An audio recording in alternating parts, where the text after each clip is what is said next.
भगवत गीता में छुपे हैं जीवन के कर्म से जुड़ी कुछ खास बातें। वेदों का तत्व ज्ञान है, उपनिषद और उपनिषदों का सार है। गीता भगवान श्री कृष्ण ने कुरुक्षेत्र के मैदान में महाभारत युद्ध के दौरान अर्जुन को जो ज्ञान दिया है वह गीता नाम से प्रसिद्ध हुआ है। गीता में जीवन की हर समस्याओं का समाधान है। गीता में हर तरह का ज्ञान है। लेकिन आओ जानते हैं गीता ज्ञान की प्रसिद्ध बातें। पहला, ना कोई मरता है और ना ही कोई मारता है, सभी निमित्त मात्र हैं। सभी प्राणी जन्म से पहले बिना शरीर के थे, मरने के उपरांत वो बिना शरीर वाले हो जाएंगे। यह तो बीच में ही शरीर वाले देखे जाते हैं, फिर इनका शोक क्यों करते हो। दूसरा, आत्मा को न शस्त्र काट सकते हैं, न आग उसे जला सकती है, न पानी उसे भिगो सकता है, न हवा उसे सुखा सकती है। तीसरा, हे अर्जुन, तू न शोक करके योग्य मनुष्य के लिए शोक कर रहा है और पंडितों के वचनों को कहता है, परंतु जिनके प्राण चले गए हैं उनके लिए, जिनके प्राण नहीं गए हैं उनके लिए भी पंडित जन शोक नहीं करते। एक न एक दिन सारे मर जाएंगे। कोई आज मर रहा है तो कोई कल मरेगा। यह मृत्यु लोक है और मृत्यु ही सबसे बड़ा रोग है। मृत्यु को छोड़कर अमृत के बारे में सोचो। चौथा, कर्म पर ही तुम्हारा अधिकार है, लेकिन कर्म के फलों में कभी नहीं।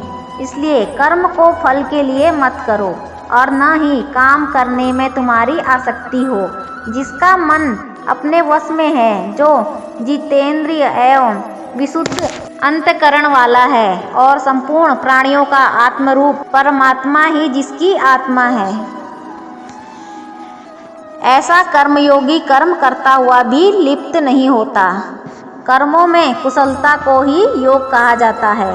पांचवा, क्रोध से मनुष्य की मति मारी जाती है, यानी मूढ़ हो जाती है, जिससे स्मृति भ्रमित हो जाती है। स्मृति भ्रम हो जाने से मनुष्य की बुद्धि नष्ट हो जाती है और बुद्धि का नाश हो जाने पर मनुष्य खुद अपना ही नाश कर बैठता है। छठा, हे अर्जुन, सभी धर्मों को त्याग कर अर्थात हर आश्रय को त्याग कर केवल मेरी शरण में आओ। मैं तुम्हें सभी पापों से मुक्ति दिला दूंगा। इसलिए शोक मत करो।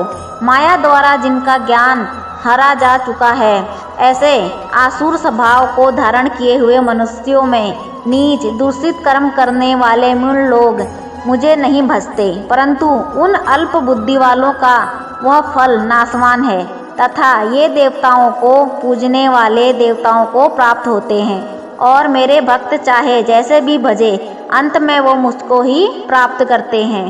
सातवां, काम, क्रोध तथा लोभ, ये तीन नरक के द्वार सर्व अनर्थों के मूल और नरक की प्राप्ति में हेतु होने से यह काम, क्रोध और लोभ को नरक के द्वार कहा जाता है।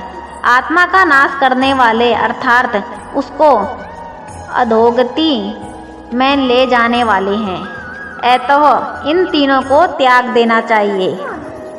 आठवां, श्री भगवान बोले, मैं लोकों का नाश करने वाला बड़ा हुआ महाकाल हूँ। इस समय इन लोकों को नष्ट करने के लिए प्रवृत्त हुआ हूँ। इसलिए जो प्रतिपक्षियों की सेना में स्थित योद्धा लोग हैं वो सब तेरे बिना भी नहीं रहेंगे, अर्थात तेरे युद्ध न करने पर भी इन सब का नाश हो जाएगा। नौवां, जगत के ये दो प्रकार हैं, शुल्क और कृष्ण, अर्थात देवयान और पितृयान मार्ग सनातन माने गए हैं। इनमें एक द्वारा गए को वापस नहीं लौटाना पड़ता, वह परम गति को प्राप्त होता है, और दूसरे के द्वारा गया हुआ फिर वापस आता है, अर्थात जन्म मृत्यु को प्राप्त होता है। 10वां, क्यों व्यर्थ की चिंता करते हो, किससे डरते हो, कौन तुम्हें मार सकता है। आत्मा ना पैदा होती है और ना मरती है। जो हुआ वह अच्छा हुआ, जो हो रहा है वह अच्छा हो रहा है, जो होगा वह अच्छा ही होगा। तुम भूत का पश्चाताप ना करो, भविष्य की चिंता ना करो, वर्तमान चल रहा है। तुम्हारा क्या गया जो तुम रोते हो, तुम क्या लाए थे जो तुमने खो दिया, तुमने क्या पैदा किया था जो नाश हो गया। न तुम कुछ लेकर आए, जो लिया यहीं से लिया, जो दिया यहीं दिया। जो लिया इसी भगवान से लिया, जो दिया इसी भगवान को दिया।